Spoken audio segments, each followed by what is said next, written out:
Hello students, आप सभी का हमारे YouTube channel RP English study point पर एक बार फिर से स्वागत है। आज हम लोग पार्ट्स ऑफ स्पीच के एक महत्वपूर्ण अंग एडजेक्टिव अर्थात विशेषण के बारे में डिस्कस करेंगे। इस वीडियो में हम लोग एडजेक्टिव के महत्व, उसके प्रकार और वाक्यों में एडजेक्टिव के प्रयोग के बारे में विस्तार से जानेंगे। तो आइए इस वीडियो को शुरू करते हैं। सबसे पहले हम एडजेक्टिव्स अर्थात विशेषण के परिभाषा के बारे में जान लें। इसकी डिफिनीशन क्या होती है।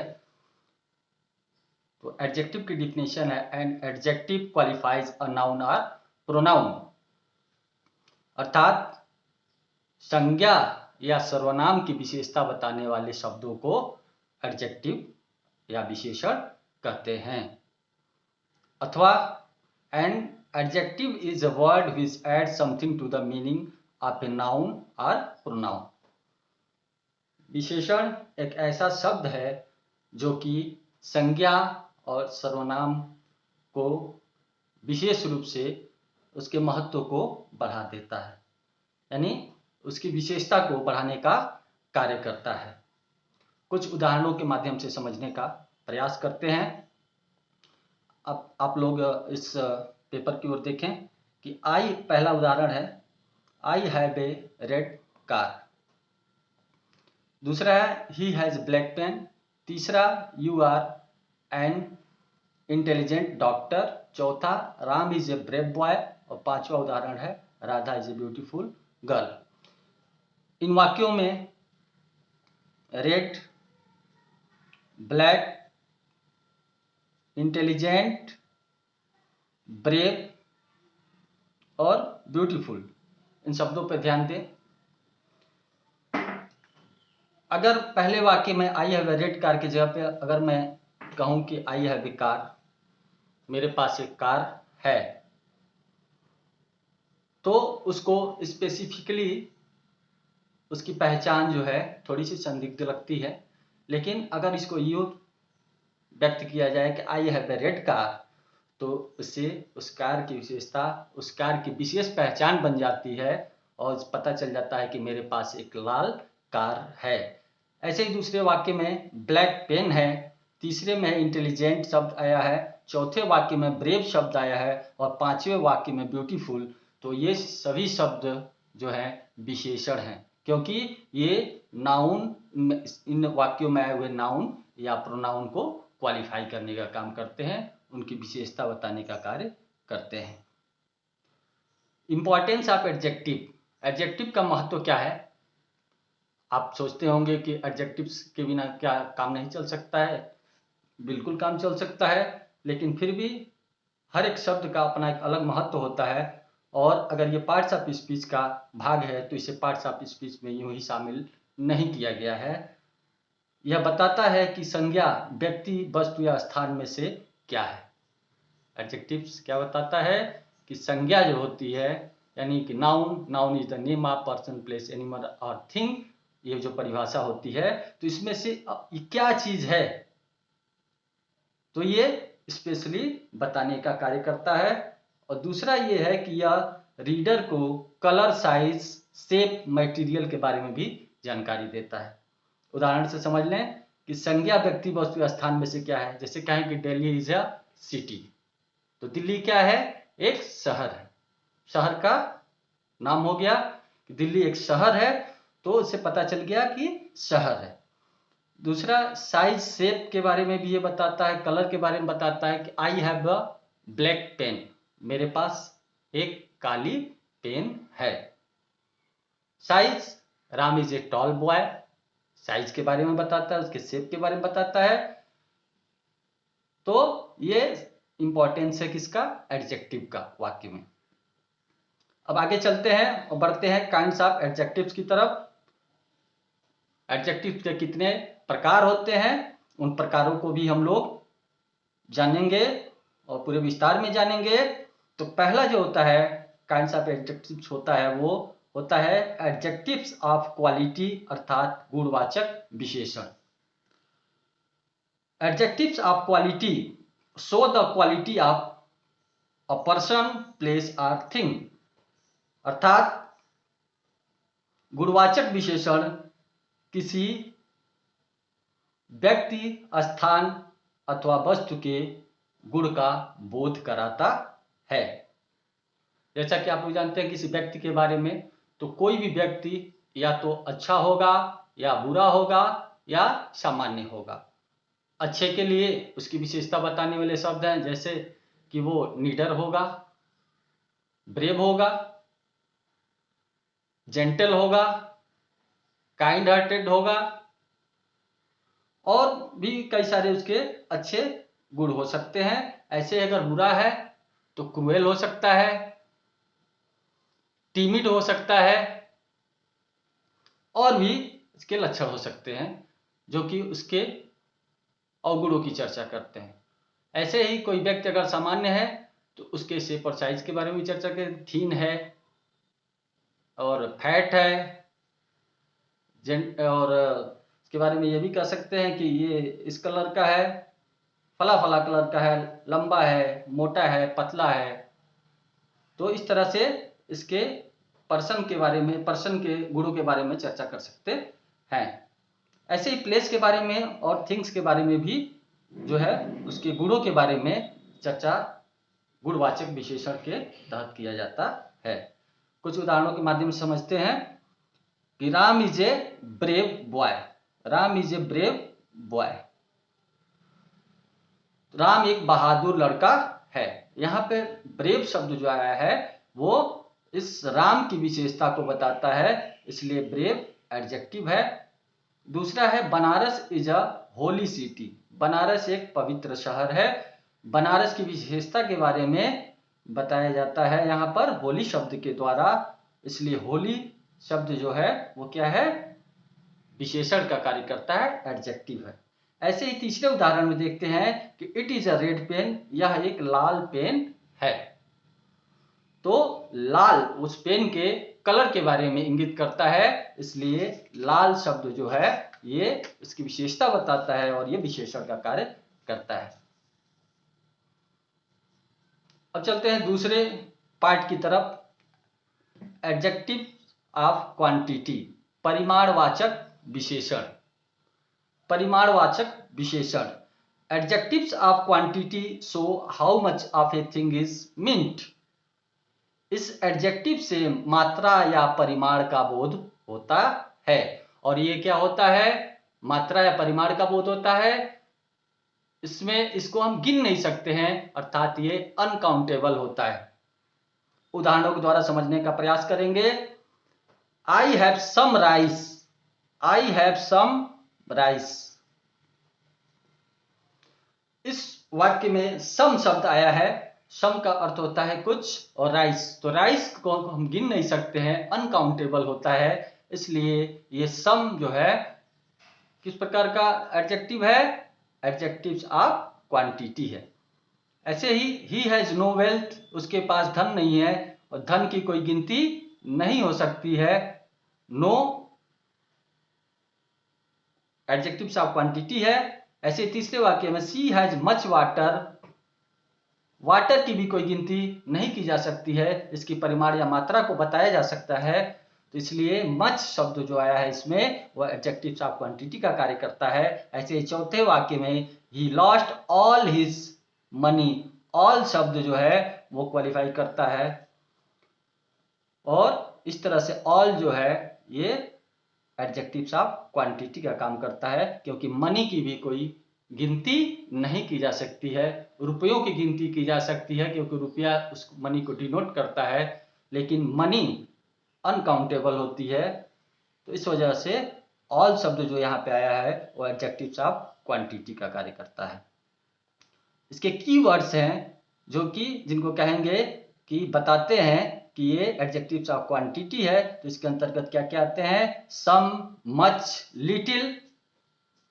सम, मच, लिटिल, होल पूरा, ऑल सब, नो नहीं, एनी मीन्स कोई, एनफ मीन्स पर्याप्त, ए लॉट ऑफ मीन्स बहुत ज्यादा।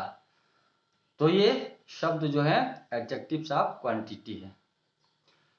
तीसरा प्रकार है एडजेक्टिव्स ऑफ नंबर, संख्यावाचक विश्लेषण। Adjectives of number show how many persons और थिंग्स आर मीन्ट और in what order a person और थिंग स्टैंड्स। इस एडजेक्टिव से व्यक्तियों या वस्तुओं की संख्या या क्रम का बोध होता है। यह काउंटेबल होता है। क्या होता है? ये काउंटेबल होता है और इससे व्यक्तियों या वस्तुओं की संख्या या क्रम का बोध होता है। अर्थात संख्या गिनी जा सकती है या कौन किस नंबर पे है, क्रम। इसमें ऑर्डिनल और कार्डिनल नंबर आप लोगों को अगर जानकारी होगी तो आप बिल्कुल अच्छी तरह से जान जाएंगे कि उनकी गिनती ऑर्डिनल और कार्डिनल। ऑर्डिनल अर्थात जो है 1 2 3 4 और कार्डिनल जो होता है वो रैंक होता है, फर्स्ट सेकेंड थर्ड फोर्थ। तो ये भी इसके अंतर्गत आता है, एडजेक्टिव्स ऑफ नंबर के अंतर्गत। उदाहरणों के द्वारा इसको समझेंगे। एडजेक्टिव्स ऑफ नंबर्स में वैसे क्या क्या आते हैं ये भी आप जान लें। इसके अंतर्गत जो शब्द आते हैं जिनको हम एडजेक्टिव्स ऑफ नंबर्स कहते हैं वो है few, no, many, some, several, enough, all, 1 2 3, first second third and so on. उदाहरण के द्वारा इसको समझने का प्रयास करेंगे। पहला उदाहरण है ही इट्स सम मैंगोज। यहां भी सम शब्द आया है लेकिन यहां मैंगोज है, तो मैंगोज क्या है? काउंटेबल नाउन है।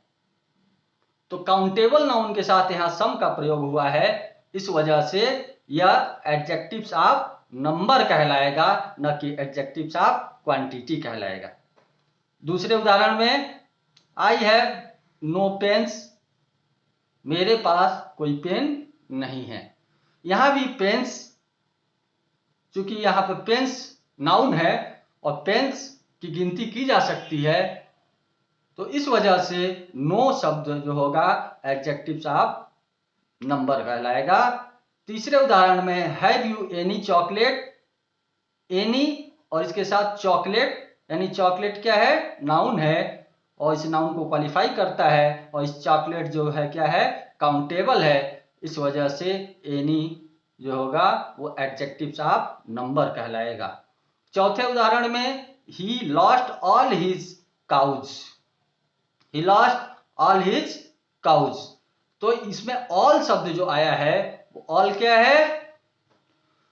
और ऑल जो है, ऑल नहीं, काउज क्या है? काउज एक काउंटेबल नाउन है और ऑल जो इसमें होगा वो संख्यावाचक विशेषण अर्थात एडजेक्टिव्स ऑफ नंबर कहलाएगा।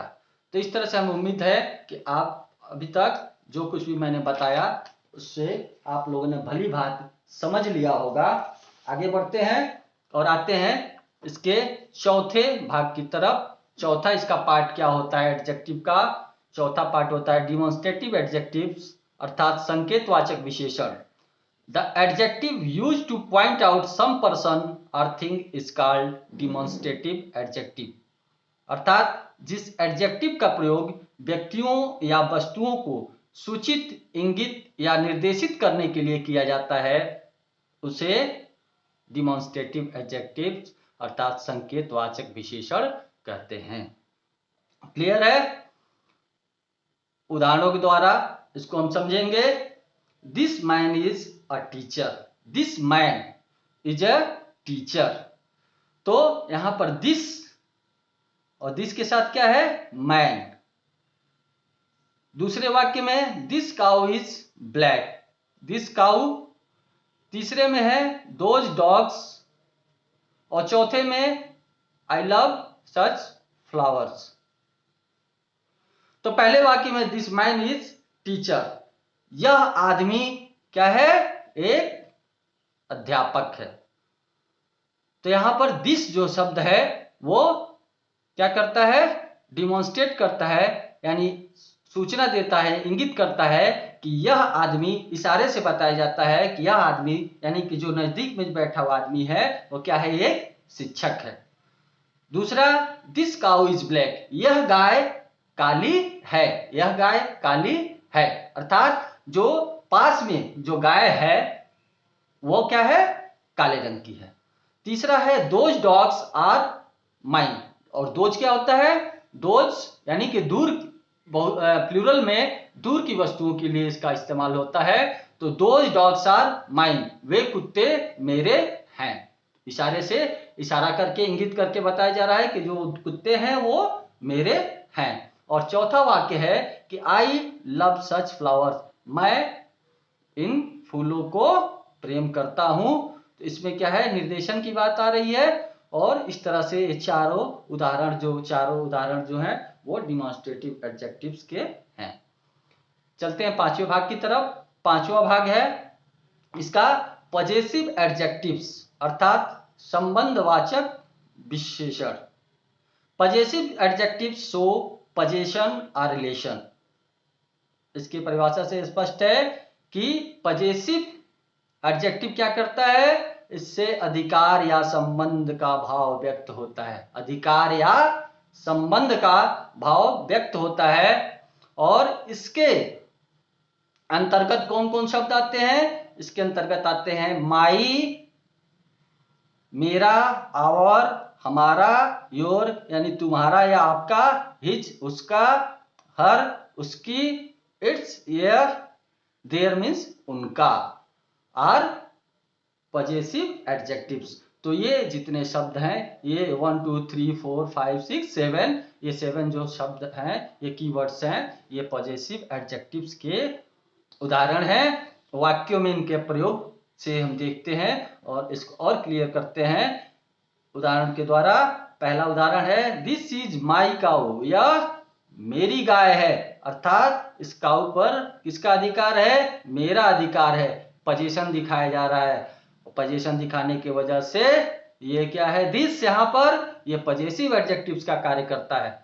ऐसे ही दूसरे उदाहरण में माई फादर इज टीचर, मेरे पिताजी क्या है, शिक्षक है। इसमें संबंध दिखाया जा रहा है कि पिताजी, मेरे पिताजी क्या है, एक शिक्षक है। तीसरा वाक्य देखते हैं इसमें, दैट इज हिज चेयर, वह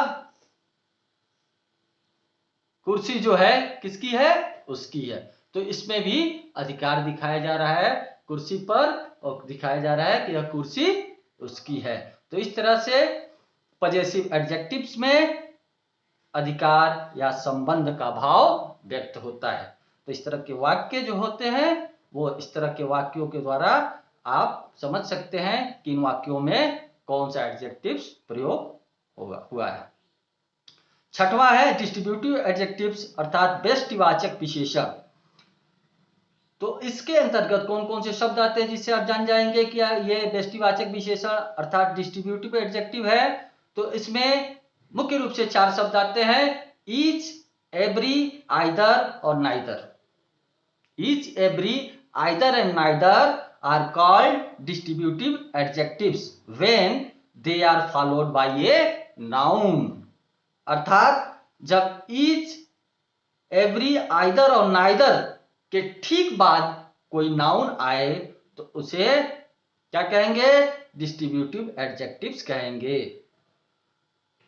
उदाहरण देखते हैं, each book boy had a pen. Each boy, each boy, each के बाद क्या आया है, नाउन आया है बॉय। तो इस वजह से ये ईच क्या है, ये डिस्ट्रीब्यूटिव एडजेक्टिव है। दूसरा उदाहरण है, either student can solve this. कोई भी, दोनों में से कोई भी विद्यार्थी इसे हल कर सकता है। और आइदर के साथ क्या आया है यहाँ पर, स्टूडेंट, अर्थात स्टूडेंट नामक संज्ञा आई है।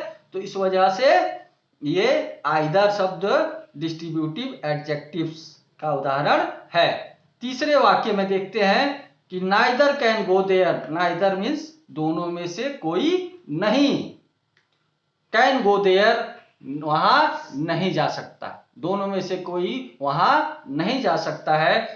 तो यहां नाइदर शब्द जो होगा वो भी किसका उदाहरण है, डिस्ट्रीब्यूटिव एडजेक्टिव का उदाहरण है। इसके बाद अगले भाग को देखते हैं और अगला पार्ट जो होता है एडजेक्टिव का वो होता है इंट्रोगेटिव एडजेक्टिव, अर्थात प्रश्नवाचक विशेषण what, which and whose are called interrogative adjectives. What, which and whose are called interrogative adjectives. इसमें भी समझना है आपको केवल 3 शब्द मुख्य रूप से जानने हैं कि what, which and whose अगर ये प्रयोग होते हैं विशेषण के रूप में तो इन्हें इंट्रोगेटिव एडजेक्टिव्स अर्थात प्रश्नवाचक विशेषण कहेंगे। There should be no confusion at all.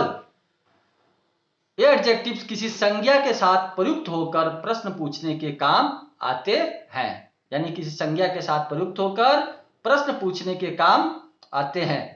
उदाहरण के द्वारा इन्हें भी जान लेते हैं। पहला उदाहरण, हुज बॉटल इज दिस, यह बॉटल किसकी है। Whose bottle is this, whose के साथ संज्ञा बॉटल आई है और उनके साथ प्रयोग होकर के ये वाक्य बना है हुज बॉटल इज दिस। तो हुज इसमें कौन सा एडजेक्टिव है, ये इंट्रोगेटिव एडजेक्टिव्स का उदाहरण होगा कि नहीं होगा, बिल्कुल होगा। दूसरा उदाहरण जो है ये है which pen is yours, which pen is yours, तुम्हारी पेन तुम्हारी कलम कौन सी है। विच के साथ पेन नाउन आया है और इस तरह से जो है ये विच शब्द जो होगा वो इंट्रोगेटिव एडजेक्टिव्स होगा। और तीसरे उदाहरण देखते हैं, what question did the teacher ask, teacher ने अध्यापक ने कौन सा सवाल पूछा। तो यहां पर व्हाट शब्द जो होगा वो इंट्रोगेटिव एडजेक्टिव्स का उदाहरण होगा। इसी तरह 8वां देखते हैं, इसके 8वें पार्ट को देखते हैं और 8वां पार्ट जो है वो है प्रॉपर एडजेक्टिव्स अर्थात व्यक्तिवाचक विशेषण। तो नाम से स्पष्ट है कि ये प्रॉपर नाउन से ही ज्यादा रिलेटेड लगता है, प्रॉपर नाउन से। तो इसलिए इसकी परिभाषा क्या होती है कि adjectives made from proper nouns are called proper adjectives, अर्थात वो विशेषण जो कि व्यक्तिवाचक संज्ञा से बने होते हैं उन्हें व्यक्तिवाचक विशेषण प्रॉपर एडजेक्टिव्स कहते हैं। और व्यक्तिवाचक संज्ञा के बारे में आप लोग पहले पढ़ चुके हैं, उससे संबंधित वीडियो में मैंने डाला हुआ है, उसे आप देख सकते हैं।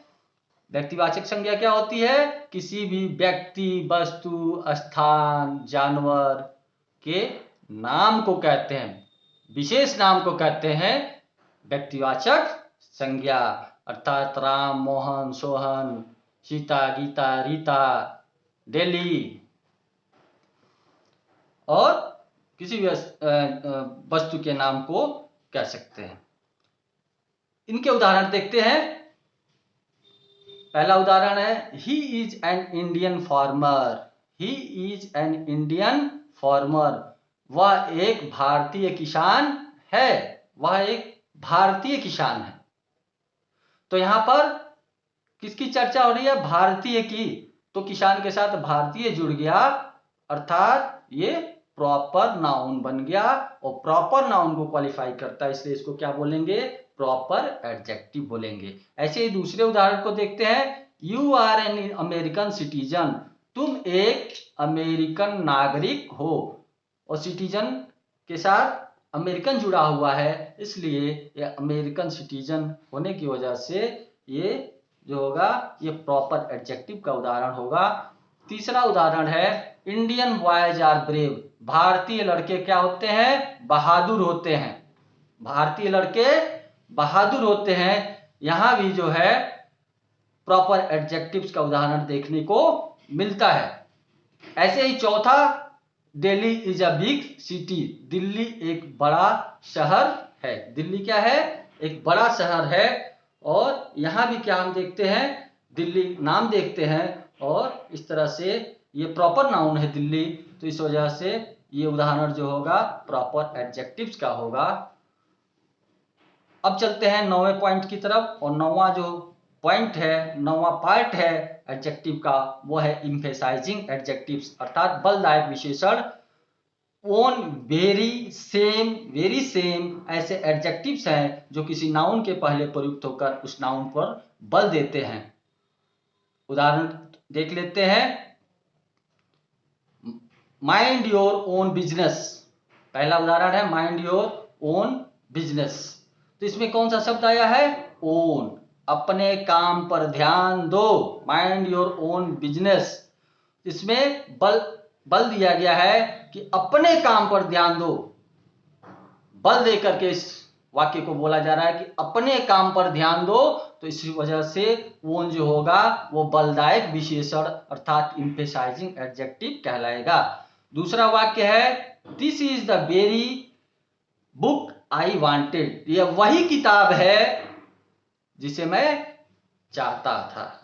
यह वही किताब है, यानी कि उस किताब पर वेरी के द्वारा क्या किया जा रहा है? बल दिया जा रहा है। और इस वजह से वेरी शब्द जो होगा वो एम्फेसाइजिंग एडजेक्टिव होगा।